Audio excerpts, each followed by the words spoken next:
Mostly talaga mga kadyani, kapag ka mga magkakapatid ng mga ula, huwag nyo nang asahan na kung ano yung ginawa ng isa, yun din ang gagawin sa inyo. Kasi kakapatid nga, di ba? Kung isang kumpanya lang yan, kung ano yung ginawa ng isang ula, at nakaherb din kayo doon sa isa, eh, ganoon din ang gagawin nila. Kung nangaharas yung isa, mangaharas din yung isa. Ngayon, wala naman pwedeng ipanghugas kamay yung mga yan kasi nga, nasa isang lending company po sila.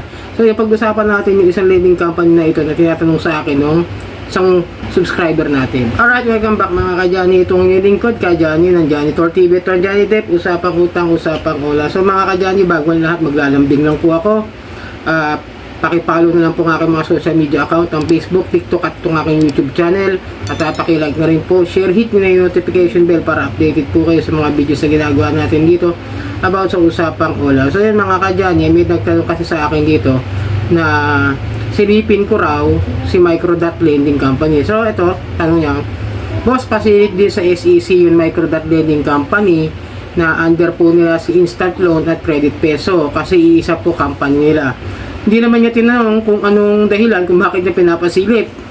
Pero I think nagkaroon sigurado na meron siyang loan dito sa isa sa mga ito o dalawang loan apps ang kanyang nahiraman, yung Instant Loan at yung Credit Peso.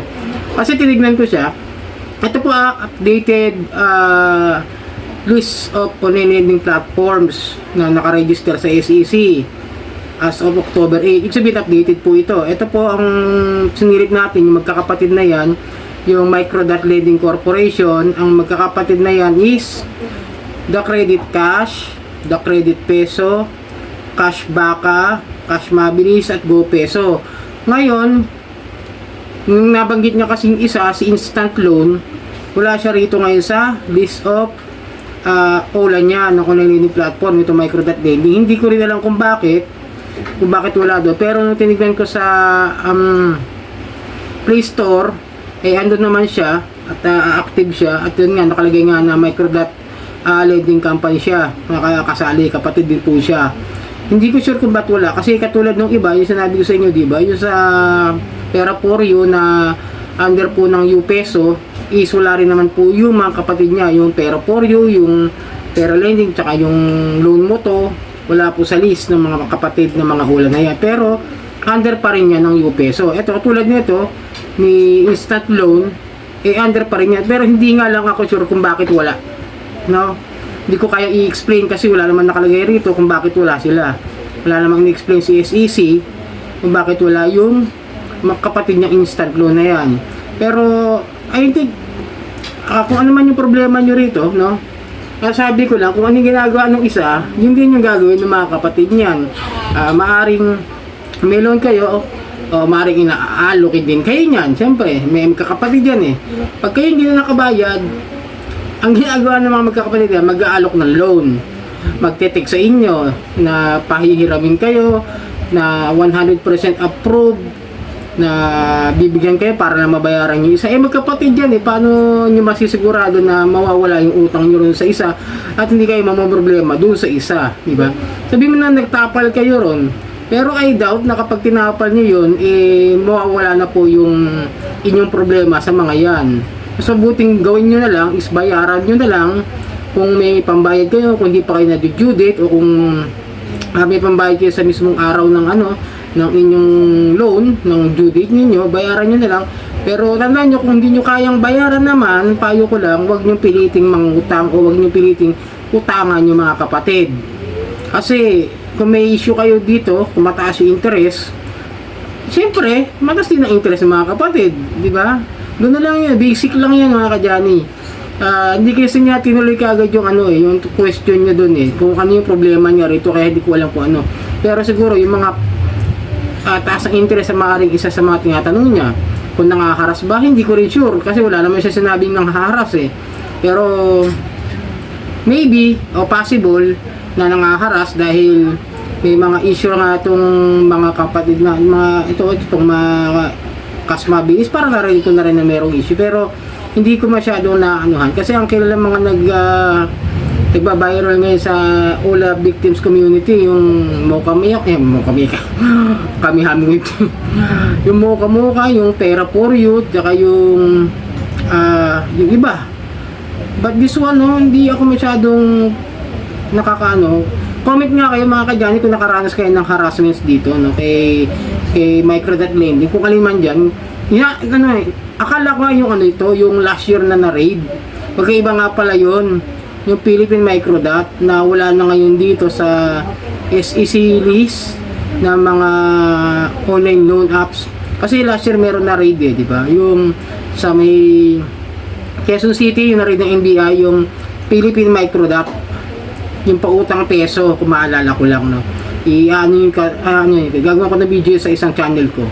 Alam ko yun Philippine Microdot Lending Corporation din siya. Pero kaibahan lang nito sa Microdot, yun kasi may Philippine Ito may Microdot lang to Yun tsaka yun kasi may pautang peso, no?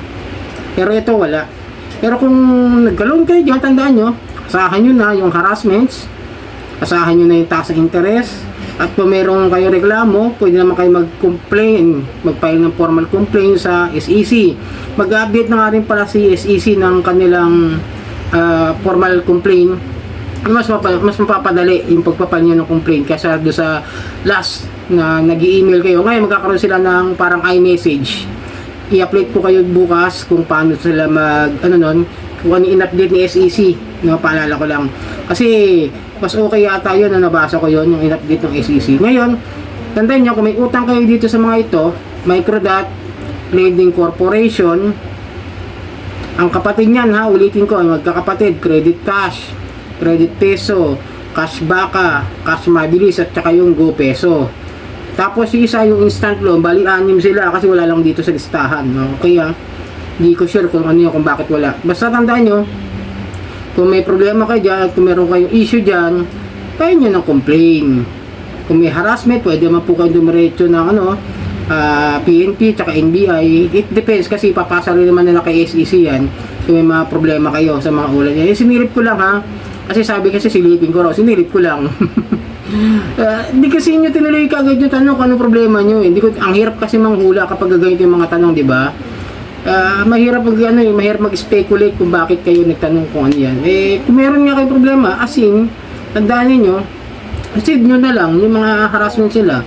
Tapos kung ano man yung interest nila na binibigay sa inyo, baka mamaya pinapatungan kayo ng mga 50% per month.